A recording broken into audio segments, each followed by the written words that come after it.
ಉಲ್ಲಿಂಪೆದ್ದಿ ಸಂಸ್ಥಾನ ಮಠದ ಭಕ್ತರಿಗೆ ಭಕ್ತಿಪೂರ್ವಕ ಶರಣ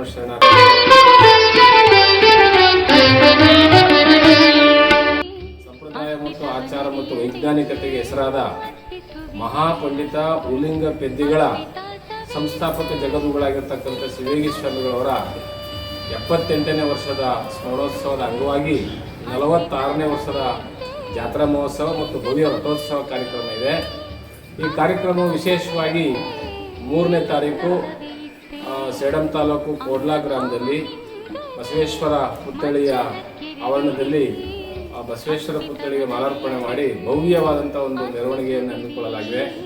ತದನಂತರ 4ನೇ ತಾರೀಕು ಶನಿವಾರ ಸಂಜೆ 4 ಗಂಟೆಗೆ ಸಮಾನತಾ ಸಮಾವೇಶ ಶರಣತತ್ವ ದರ್ಶನದ ವೇದಿಕೆ ಅಡಿಯಲ್ಲಿ ಈ ನಾಡಿನ ಹೆಸರಾಂತ ಜಗದ್ಗುರುಗಳು, ಚಿಂತಕರು, ವಿಚಾರವಂತರು ಮತ್ತು ರಾಜಕೀಯ ಗಣ್ಯರು ಮತ್ತು ಅಧಿಕಾರಿ ವರ್ಗದವರು ಈ ಕಾರ್ಯಕ್ರಮಕ್ಕೆ ಬರ್ತಾ ಇದ್ದಾರೆ. ಹಾಗಾಗಿ ಕನ್ನಡ ನಾಡಿನಲ್ಲೇ ಅತ್ಯಂತ ಹೆಸರುವಾಸಿಯಾದಂತಹ ಭವ್ಯ ಇತಿಹಾಸವುಳ್ಳಂಥ ಉಲ್ಲಿಂಗಪೆದ್ದಿ ಪರಂಪರೆಯನ್ನು ಎತ್ತಿಡಿತಕ್ಕಂತಹ ಎಲ್ಲ ಸಕಲ ಭಕ್ತಾದಿಗಳು ಸಕಾಲಕ್ಕೆ ಆಗಮಿಸಬೇಕು. ಈ ಒಂದು ಭವ್ಯ ರಥೋತ್ಸವವನ್ನು ಯಶಸ್ವಿ ಮಾಡಿಕೊಡ್ಬೇಕು. ಇಂತಹ ಪರಂಪರೆಯನ್ನು ಗೌರವಿಸುವುದರ ಮುಖಾಂತರವಾಗಿ ನಮ್ಮ ಸ್ವಾಭಿಮಾನ ಮತ್ತು ಘನತೆಯ ಬದುಕಿಗೆ ನಾವೆಲ್ಲರೂ ಸಾಕ್ಷಿ ಆಗಬೇಕು ಅಂತಕ್ಕಂಥ ಮಾತುಗಳನ್ನ ಸಂದರ್ಭದಲ್ಲಿ ಕೇಳಕ್ಕೆ ಇಷ್ಟಪಡ್ತೇನೆ. ಈ ಒಂದು ಉಲ್ಲಿಂಗಪೆದ್ದಿ ಸಂಸ್ಥಾನ ಮಠ ಸಮಾನತೆ, ಸೋದರತೆ ಮತ್ತು ಭ್ರಾತೃತ್ವದ ತಳಹದಿಯಲ್ಲಿ ನಾವು ಕಾರ್ಯಕ್ರಮಗಳನ್ನ ಮಾಡ್ಕೊಂಡು ಬಂದಿದ್ದೇವೆ.